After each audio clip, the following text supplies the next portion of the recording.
श्री स्वामी समर्थ. शरबेश्वराचा वृत्तांत.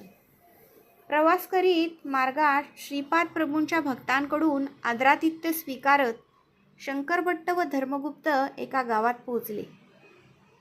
तेथे कर्जाचे पैसे परत न दिल्याने सावकार एका गरीब ब्राह्मणाच्या घरातील सर्व सामान बाहेर फेकीत होता.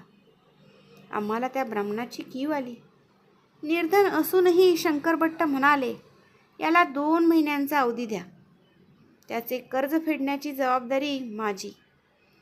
कसलाही विचार न करता शंकरभट्टाने अविवेकाने शब्द दिला. धर्मगुप्त शांतच होते. ते म्हणाले, शंकरभट्टा, घडलेल्या घटनेचा विचार करू नये.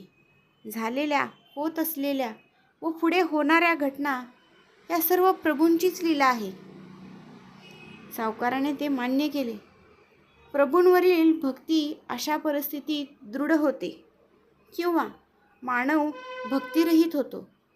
गावात सर्वत्र बातमी पसरली की शंकरभट्ट कोणी महापुरुषाचा शिष्य आहे व दैवी शक्तीनेच हे कर्ज तो फेडणार आहे.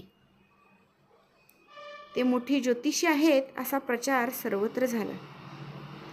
श्रीपाद प्रभूच तारतील या विश्वासाने शंकरभट्ट शांतच बसले होते.